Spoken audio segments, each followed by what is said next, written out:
hair. Whatever. What up everyone, Tyler here. Welcome to another video. If you're clicking on this video, you're likely taking the LSAT, so good luck. First of all, I know it can be a lot of a lot of work. This video, I am reacting to all of my LSAT scores. I know I said all of them. I did take the test 3 times. So I think this video just goes to show it doesn't always go great the first time, which is totally fine. Like, I know a lot of LSAT reaction videos, it's like you get in and then you just see them react to like the great, you know, whatever score that they received, which is awesome, like great for them. If people can do that on the first try, that's awesome. But I hope this video just goes to show it doesn't always have to go great the first time and there's room for improvement. So for context, I had a 153 on my diagnostic. So if you want to watch that video to start, link it up somewhere up there. Yeah, and then make sure like and subscribe if you want to see additional LSAT content. I'll be posting things I learned last cycle, just to hopefully help or give you things to think about as you go through this current cycle. You know, last cycle was very competitive, very wild with COVID and all the other things going on in the world. This video ultimately though is just going to be me reacting to my scores. I was able to improve my score, so I'm super excited about that, but you know, this took me months and months and hundreds of hours of studying. So it's not always just like sit down, take it once and it goes great. If that happens for you, that's awesome and I envy you, but I just hope this gives you a realistic expectation of what my journey was like, makes you a little bit more flexible and open to what the journey can be like. And then I'll also be posting videos later just about how I studied specifically, the resources I used, the cost, the time, all that type of stuff, and then just like tips or things I learned. As a aspiring first-generation lawyer and law student, it was a big learning curve. So I'm hoping I can share that knowledge with you, but yeah, let's get into the video and see how my scores went. Oh, also just a disclaimer. So I have moved a lot throughout the pandemic. I moved from LA to my parents to save money for school, and then from there to here. So each video I'm reacting in a different location, my score, because I took the test in different locations each time. So that is what it is. So don't be confused by that. But yeah, and I'll give you a little rundown at the end of the video and we can discuss how things went.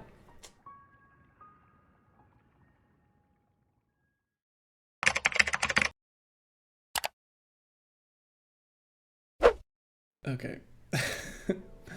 So it is 7:14 a.m. Pacific time. Also hi. Welcome back. It's been a minute. So yeah, I have not posted a video because I've been studying, but I do have some footage from my studying process so I can make that video. But today is the big day. I have been stressing for 3 weeks since taking my test, waiting to get my LSAT scores back from the November LSAT, and they usually get released sometime between like 9 to 10:30 Eastern time in the morning. So I guess this is a live reaction to my score. For context, the highest score I received during practice was a 169, which would be great. Like, I would be elated. I haven't had any coffee or anything. I did wake up and shower, which is why I look so ragged. Yeah, I mean, I'm just gonna get into it because I want to see this score. So start pulling everything up. Oh god, I could get sick. Do I just go to Gmail? Is it gonna be in my email? Oh my god, I hate this. I think it's loaded. Oh, okay. Yeah, that sucks. Okay, so I got a 162. So I'm retaking it in January. That's a bummer. Yeah, I'll dig out all the books from the closet because I've just not looked at them because I didn't want to, but now I kind of wish that I just like kept studying over this course instead. Okay. Dude, this sucks. In the email that they sent me, it says, November LSAT Flex scores are now available for candidates who have an approved LSAT writing sample. I guess that's something to mention. So in order to get your scores, you need to submit a writing sample, which I did. I think I did it like 4 days after my actual test, just because I did like 2 practices and then I took like the actual one, which is still a remote proctored like at-home writing test, but it's relatively straightforward. Like, you can do some practice online, and I feel pretty confident in my writing abilities, so I wasn't like worried about that part of the test. And it's unscored. It's more just so schools can like look at it, see like if you can make a cogent argument in a short amount of time, and then also like compare it to your personal statement.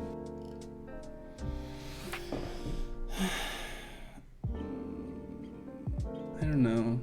It's like I kind of want to cry, but it's also just like, this whole test is a mind game. It's gonna use some inappropriate language, but, and it's like such a psychological test too. So yeah, so it just kind of sucks. I don't want to feel like totally demoralized, because I'll need to feel some sort of confidence and drive if I'm gonna take this again and do better. So taking the November LSAT was just rough. Like for me personally, I went to the ER 2 days before my test for some chest pain, which was like, I was so annoyed about, because I knew it was probably not a big deal, but with COVID and like, even though I've been super socially distant, like hermited in this apartment, I just wanted to be cautious, you know? So I went and things worked out, but it totally ruined my sleep schedule the like 2 nights before whatever my test, and was just like stressful, like a very stressful thing to go through, like when you're an adult on your own and you have to like go to the ER by yourself without like family or friends or like parents, you know, it's like you're not a kid anymore. So that was just like frustrating. And it was also in the middle of the election, which is like the election results had been completed at that point, but this has just been such a like contentious, crazy year. So, you know, we've all lived through it, we've seen it. So that was all going on as well, but hopefully January will be more relaxed. And I think that's all I have to say right now. So I'll check back in a bit.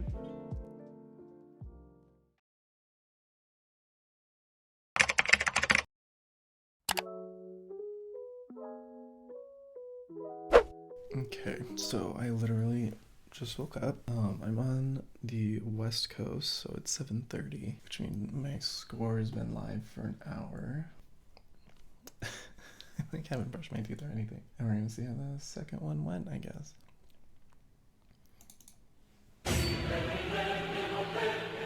Oh wow, that is so much brighter. So I'm logging in. Oh my god, I'm gonna throw up.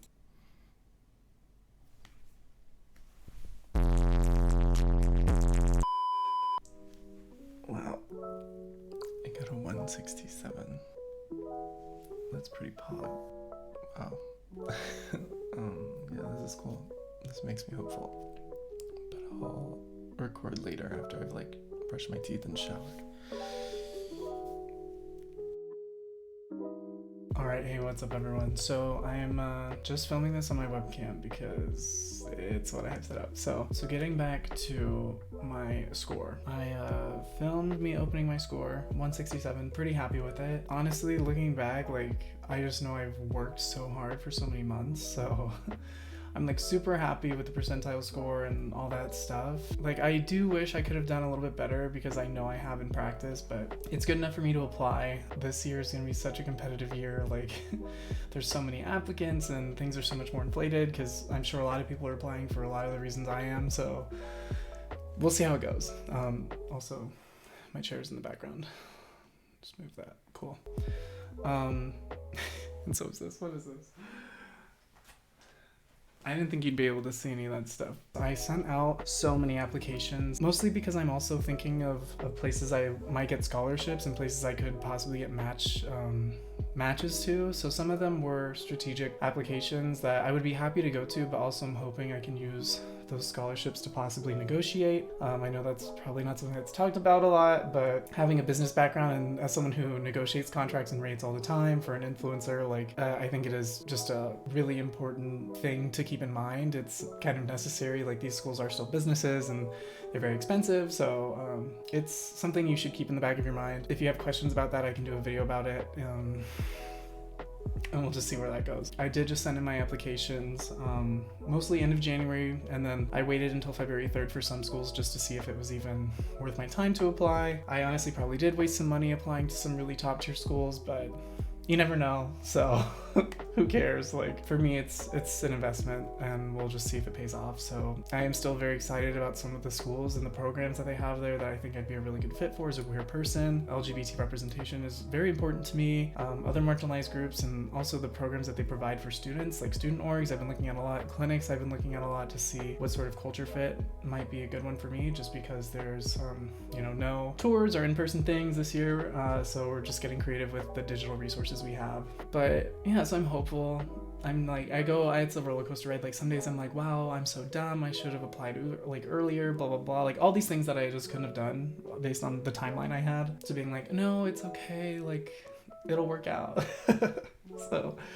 So we'll just see how it goes. Yeah, so that's where I'm at right now, and I'll keep you updated. If you have questions, feel free to leave them in the comments. Hit me up on Instagram or Twitter or whatever. You know, I do really enjoy like seeing people celebrate and like get in, and you know, I hope the best for everyone that's applying. It's such a rough year, and we're all in it.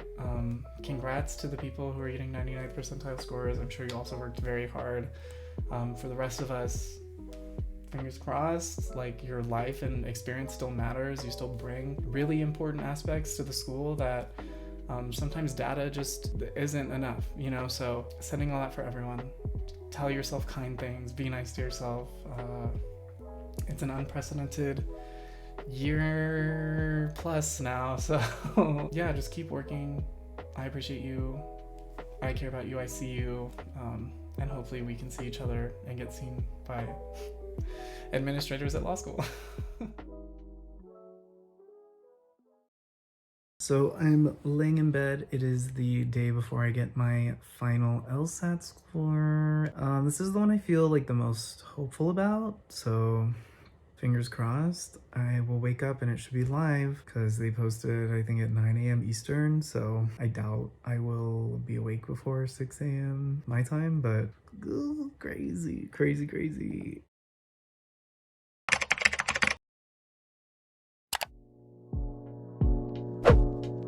Alright, good morning everyone. It is June 30th, so today's the day that I get my third LSAT score.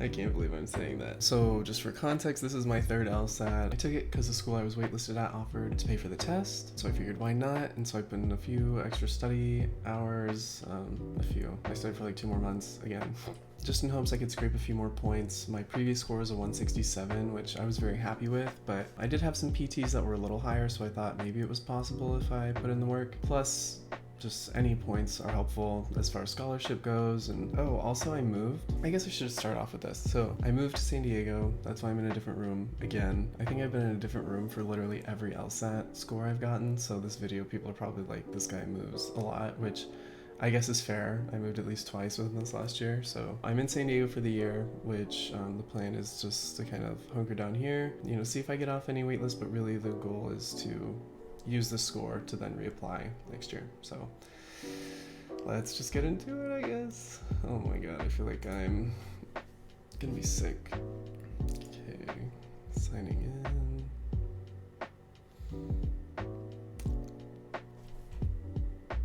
What? You guys, I got a 173. I got a 173. Sorry, my roommate's asleep. Oh my god, you guys got a 99th percentile score. Oh my god. So this is crazy because way back when I started this series in August, I decided I was like, oh, 173, that'll be my goal. And I didn't realize how difficult that was going to be at the beginning of this process, you know? Like I've put in so much time studying, like it's insane, like hundreds and hundreds of hours. That's crazy. In my dream that I had last night, the first one I had, I opened it and this was the score. Like this is crazy to me that this is just like kind of the random score I guess. So I was like, yeah, that's the score I want. And if you know my other stats, so I have a 3.95 GPA from undergrad just because I really love school. This makes me super hopeful that I'll be able to save some money as well. Like all the tips and advice I've gotten, because I've tried to speak to like any lawyers I can that I know from undergrad, or like literally anybody. Like some people I haven't even spoken to in years, and I just randomly hit them up on Instagram DMs. I was like, hey. And like the biggest thing they always say is try to avoid as much debt as you can, which still paying off my undergrad debt, like I still have a fair chunk to pay off. I finally feel like this part of the process is done. Like I've been doing the LSAT for so long. So I'm just so excited to be done. So this is nuts. I'll show you guys the screen, I guess. I should do that, huh?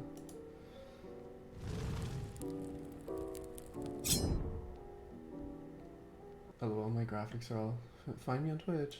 These are my scores. So you can see the first one was a cancel. That was a 162, but like I said, I went to the ER. It was during the presidential election. I was living in the middle of LA and there was actually still a lot of riots going on and everything, so it was not a great time to take a test. This was my second one, which was right before my last move, so I took that test and then moved. The second test I moved to my parents to save some money for school, and then the third one because the world was kind of opening up and I realized like I'm not going to go to law school this year, so I want to really invest the time with friends because I think that's important. You know, after this past year and a half, like I don't want to go directly into law school. Like I still have a big passion for it, but I know that the goals I have, they can be prolonged for a year and like no one's going to go crazy or lose their life. So I'm excited that it's kind of like a gap year, but I'm still working, and yeah, and now this is where I've landed, like at my original goal. So wow, this is so crazy. If you have any questions, please put them in the comments below. I'd love to make a video that can hopefully answer any questions, especially if you're also a first-gen law student. Things that I didn't expect that came up, or things that maybe were easier than expected and stuff like that. You know, this test is always kind of changing as well because of COVID, but I feel like I have a pretty firm grasp on like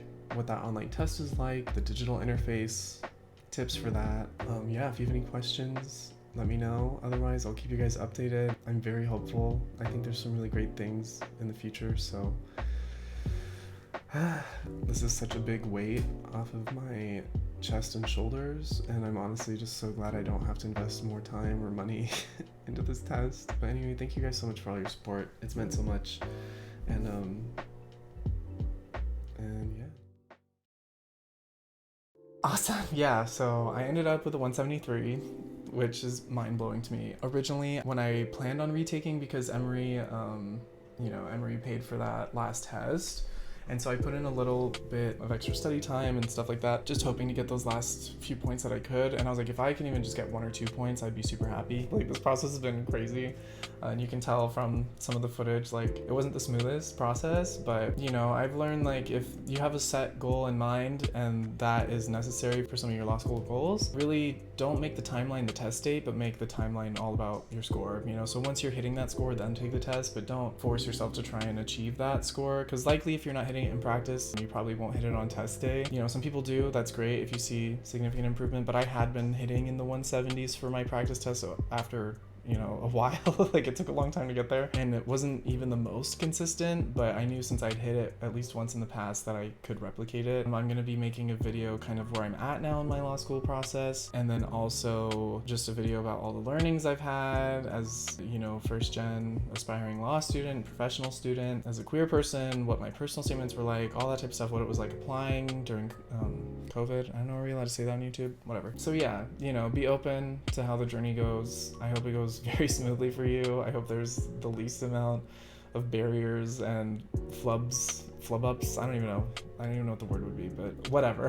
I hope it goes well. Feel free to follow me on my other socials too if you want to see not law school related content, but otherwise I'll see you in the next video, and thanks for watching. Bye.